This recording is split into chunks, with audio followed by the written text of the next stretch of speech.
नमस्कार,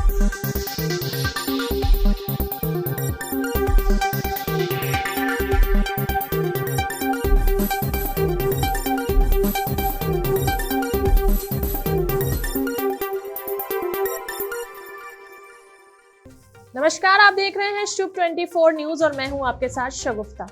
इस बुलेटिन में आज चर्चा करेंगे शुद्ध के लिए युद्ध अभियान की।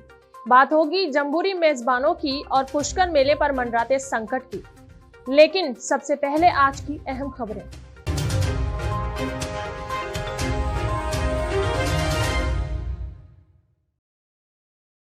शुद्ध के लिए युद्ध अभियान का फिर से आगाज। मिलावटखोरों को सजा देने के लिए अब तक नहीं बने फास्ट ट्रैक कोर्ट। राजस्थान को 67 साल बाद मिली जम्बूरी को मेजबानी। पाली के रोहट में होगा अगले वर्ष बड़ा आयोजन।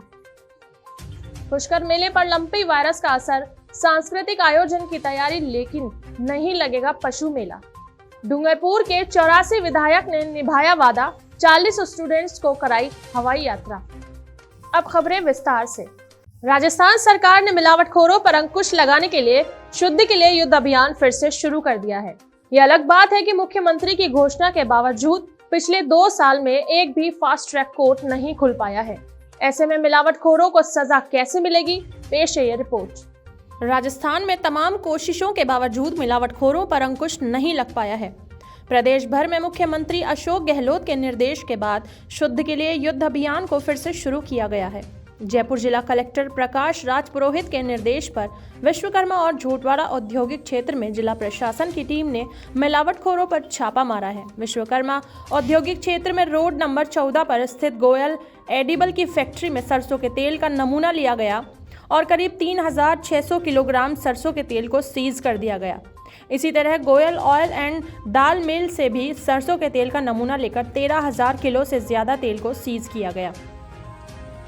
इस स्पेशल टीम ने विश्वकर्मा औद्योगिक क्षेत्र में स्थित सूर्य एंटरप्राइजेस के यहाँ मिलावटी मसालों की जानकारी मिलने पर रेड डाली और वहां पर भी मिर्च, हल्दी और धनिया पाउडर का नमूना लेकर 735 किलोग्राम धनिया पाउडर को सीज कर दिया गया। इसी तरह झोटवाड़ा इंडस्ट्रियल एरिया में स्थित तिरुपति उद्योग से भी सरसों और रिफाइंड सोयाबीन तेल का नमूना लिया गया। आपको बता दें, इस टीम में खाद्य सुरक्षा अधिकारी नरेश कुमार और रतन सिंह गोदारा, डेयरी प्रतिनिधि राहुल मिश्रा, पुखराज और क्राइम ब्रांच जयपुर की टीम शामिल रही। राज्य सरकार ने भले ही शुद्ध के लिए युद्ध अभियान शुरू कर दिया है, लेकिन हकीकत में मिलावटखोरों पर अंकुश लगाने में कई प्रभावी सफलता अब तक नहीं मिली है। आपको बता दें, मुख्यमंत्री अशोक गहलोत ने 2 साल पहले राजस्थान में फास्ट ट्रैक कोर्ट बनाकर मिलावटखोरों को जल्दी से जल्दी सजा देने की बात कही थी, लेकिन उनकी घोषणा के बावजूद राज्य में एक भी फास्ट ट्रैक कोर्ट नहीं खोली गई। हालात यह है कि त्योहारों के समय शुद्ध के लिए युद्ध अभियान शुरू कर दिया जाता है और दिखावे के लिए कई बड़ी इंडस्ट्रीज और मिठाई विक्रेताओं के यहाँ से सैंपल ले लिए जाते हैं, लेकिन मिलावटखोरों के खिलाफ कार्यवाही करने में हमेशा कोताही बरती जाती है। मिलावटखोर अफसरों से साठगांठ करके बच निकलते हैं और आमजन मिलावटी सामान खरीदने के लिए मजबूर रहते हैं। अब सवाल यह उठता है, दीपावली के पूर्व इस तरह का अभियान कहीं सरकारी महकमों की उगाही का अभियान बनकर तो नहीं रह जाएगा। शुभ 24 के लिए कमल जैन की रिपोर्ट। कई बड़े आयोजन का गवाह है राजस्थान। उसे 67 साल बाद स्काउट गाइड की जम्बूरी करने का मौका मिल रहा है। यह आयोजन अगले साल पाली में होगा। इस आयोजन की पूरी जानकारी इस खबर में है। राजस्थान की पहचान अपनी आन बान और शान के लिए तो है ही, मेहमान नवाजी के लिए भी जानी जाती है।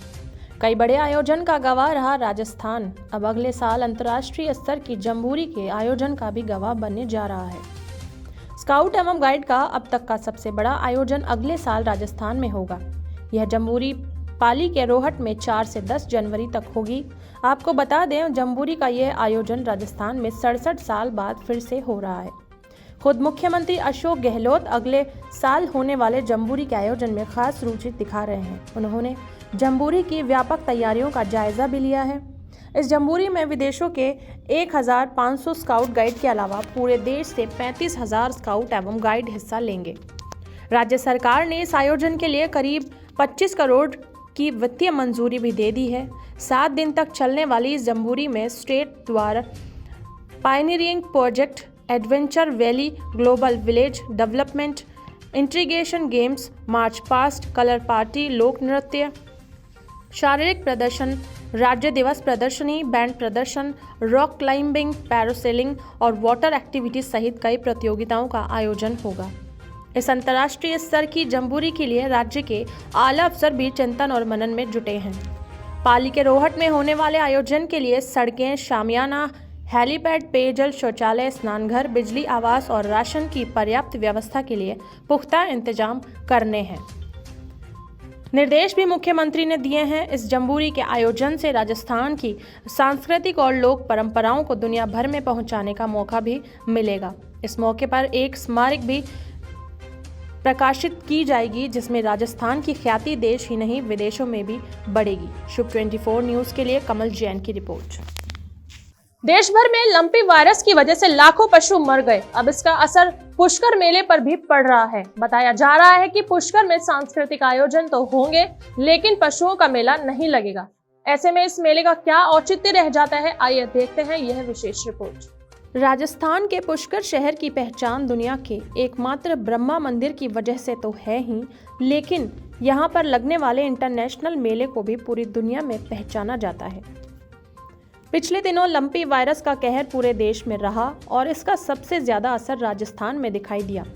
लाखों गाय और पशु अकाल मौत का शिकार हो गए।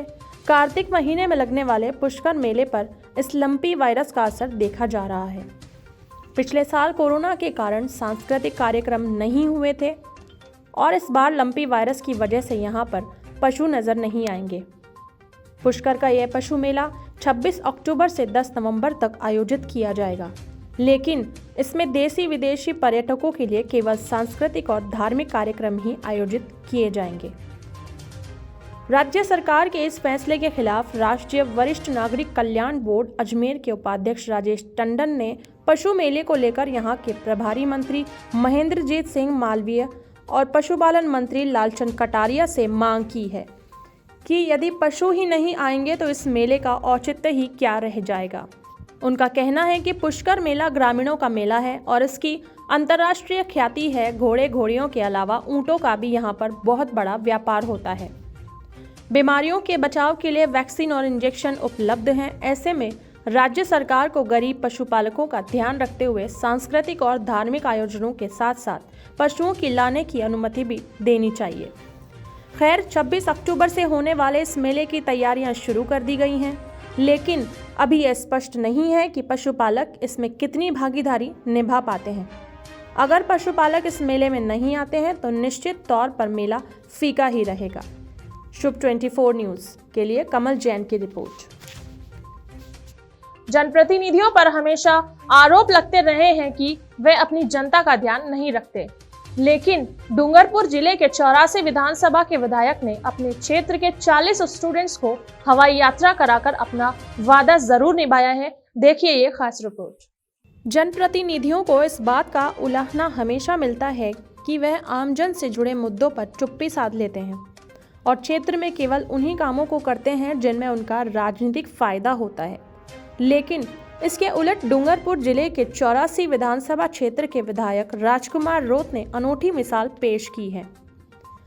उन्होंने क्षेत्र के 40 मेधावी स्टूडेंट्स को हवाई यात्रा कराने का अपना वादा पूरा कर दिया है। विधायक ने 10वीं और 12वीं के टॉपर स्टूडेंट्स को उदयपुर से दिल्ली तक हवाई यात्रा करवाई है। स्टूडेंट्स के लिए दिल्ली में 3 दिन का टूर रखा गया है। स्टूडेंट्स दिल्ली में international youth hostel, railway museum, Jawaharlal Nehru university, Qutub Minar, national museum, Lal Qila, science museum, Jama Masjid, Shanti भवन, संसद और राष्ट्रपति भवन का भ्रमण करेंगे। विधायक को विश्वास है कि इस हवाई यात्रा के बाद सरकारी स्कूलों में पढ़ने वाले बच्चों को आगे बढ़ने की प्रेरणा मिलेगी। निश्चित तौर पर विधायक राजकुमार रोत ने परंपरागत राजनीति से हटकर जिस तरह से शिक्षा को बढ़ावा देने के लिए मेधावी छात्रों को हवाई यात्रा की सौगात दी है, उससे उनकी पब्लिक इमेज में इजाफा हुआ है। विधायक का यह मास्टर स्ट्रोक उन्हें अपने क्षेत्र में खासा लोकप्रिय बना रहा है। ब्यूरो रिपोर्ट, शुभ 24 न्यूज। भरतपुर में एक पहाड़ के ढहने से 2 मजदूर दबकर मर गए। बताया जा रहा है कि इस इलाके में अवैध खनन के चलते यह हादसा हुआ। पुलिस के मुताबिक भरतपुर जिले के पहाड़ी थाना इलाके में गुरुवार देर शाम खनन करते समय पहाड़ का कुछ हिस्सा ढह गया, जिसमें दबने से 2 मजदूरों की मौत हो गई। दोनों मृतक हरियाणा के रहने वाले थे। घटना चीन 12 पहाड़ की है। खनन के दौरान पहाड़ ढह गया। इसमें 2 मजदूरों सहित 2 डंपर, एक पोकलेन मशीन और एक बाइक दब गई। बाद में पुलिस ने जेसीबी की सहायता से मलबे को हटाया। मृतक हरियाणा के रहने वाले अजहरुद्दीन और उमर महमूद हैं। दोनों मृतकों के शवों को सीकरी अस्पताल में रखवाया गया है। आपको बता दें, प्रशासनिक रोक के बावजूद अवैध खनन पर अंकुश नहीं लग पाया है। ब्यूरो रिपोर्ट, शुभ 24 न्यूज। राजधानी जयपुर में एक नाबालिग से गैंगरेप का मामला सामने आया है। नाबालिग 10वीं कक्षा की स्टूडेंट है। उसको बहला फुसलाकर क्लासमेट होटल में ले गया। नशीली कोल्ड कॉफी पिलाकर बेहोशी की हालत में दुष्कर्म किया गया। साथ ही अश्लील वीडियो वायरल करने की धमकी देकर उसके 4 दोस्तों ने भी नाबालिग के साथ दुष्कर्म किया।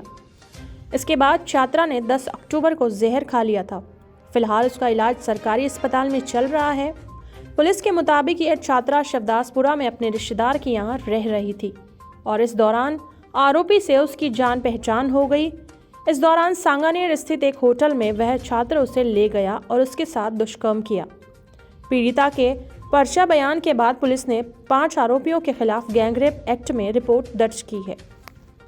अपने ही सहपाठी छात्र की गंदी नज़र का शिकार हुई छात्रा की तबीयत में फिलहाल मामूली सुधार हुआ है। शातिर सहपाठियों ने पीड़िता से 60,000 रुपये भी हड़प लिए।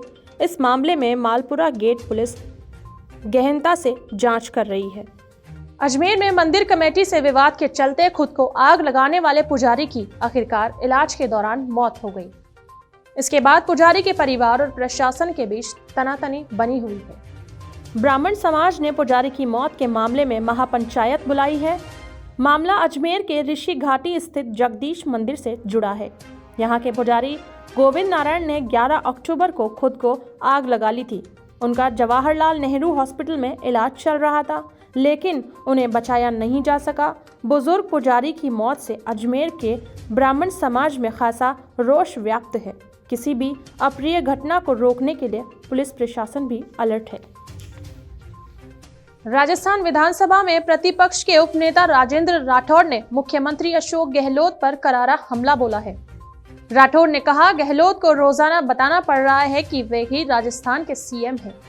राजेंद्र राठौड़ झुंझुनू के अंबेडकर भवन में भाजपा प्रतिनिधियों की बैठक में भाग लेने के लिए आए थे। उन्होंने कहा, राजस्थान में पीएम नरेंद्र मोदी को ही सामने रखकर चुनाव लड़ा जाएगा और सीएम फेस का फैसला संसदीय बोर्ड तय करेगा।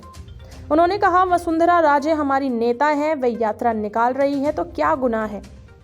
राजे अपना काम कर रही हैं और पार्टी अपना काम। इस बैठक में पूर्व प्रदेश अध्यक्ष अरुण चतुर्वेदी, प्रदेश महामंत्री भजनलाल शर्मा, प्रदेश मंत्री लक्ष्मीकांत भारद्वाज, पूर्व विधायक शुभकरण चौधरी, जिला प्रमुख हर्षिनी कुल्हारी सहित कई बड़े नेता शामिल थे।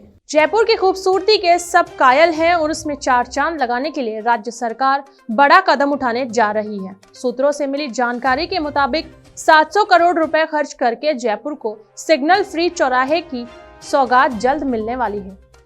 ट्रैफिक जाम से मुक्ति के लिए सिग्नल फ्री प्रोजेक्ट के तहत जयपुर के 7 प्रमुख चौराहों पर यह काम किया जाएगा। प्रथम चरण में लक्ष्मी मंदिर तिराहा, B2 बाईपास और OTS चौराहे को सिग्नल फ्री बनाया जाएगा। फिलहाल जयपुर विकास प्राधिकरण ने लक्ष्मी मंदिर तिराहा और बाईपास पर काम शुरू कर दिया है। इससे राजधानी के वाहनों की राह सुगम होगी और लोगों का समय भी बचेगा। पर्यटन को बढ़ावा देने के लिए सरकार का यह कदम जयपुर नियोजन को और प्रभावी बनाएगा। इसके साथ ही जवाहर सर्कल, रामनिवास बाग और 4 दीवारी में भी काम करवाया जाएंगे। सिग्नल फ्री प्रोजेक्ट के तहत दूसरे चरण में सरदार पटेल रोड, रामबाग सर्किल और JDA सर्किल को भी सिग्नल फ्री बनाया जाएगा। राज्य के मुख्यमंत्री अशोक गहलोत की पहल पर नगरीय विकास मंत्री शांति धारीवाल ने जयपुर को सिग्नल फ्री बनाने की कवायद शुरू कर दी है और इसके लिए जयपुर विकास प्राधिकरण के आयुक्त रवि जैन भी जुट गए हैं। जवाहर सर्किल पे 80 फुट ऊंचा मॉन्यूमेंट पर्यटकों का स्वागत करेगा। साथ ही OTS चौराहे पर बिना पिलर का ब्रिज भी बनाया जाएगा। राज्य सरकार की इस पहल से निश्चित तौर पर जयपुर में ट्रैफिक जाम से मुक्ति मिलेगी। राजस्थान में मौसम का मिजाज बदल गया है। पिछले दिनों राजस्थान में हुई भारी वर्षा के कारण वायुमंडल में नमी आ गई है। इसके चलते अब सुबह शाम हल्की सर्दी का एहसास होने लगा है। हवा में नमी के कारण तापमान में लगातार गिरावट आ रही है। जयपुर मौसम केंद्र से मिली जानकारी के अनुसार अब प्रदेश में बेमौसम बारिश पूरी तरह से खत्म हो गई है। विभाग के पूर्वानुमान के अनुसार 18 और 19 अक्टूबर को आसमान में बादल छाए रहने की संभावना है। फिलहाल मौसम साफ होने के साथ अब धूप भी खिलने लगी है। प्रदेश में सीकर, चित्तौड़गढ़, भीलवाड़ा, चूरू, नागौर, हनुमानगढ़, पिलानी में पिछले कुछ दिनों से न्यूनतम तापमान 20 डिग्री सेल्सियस से नीचे दर्ज किया जा रहा है। श्रीगंगानगर और हनुमानगढ़ इलाकों में तो सुबह सुबह हल्का कोहरा भी छाने लगा है। और अब दीजिए मुझे इजाजत, कल फिर होगी मुलाकात शुभ 24 न्यूज पर। नमस्कार।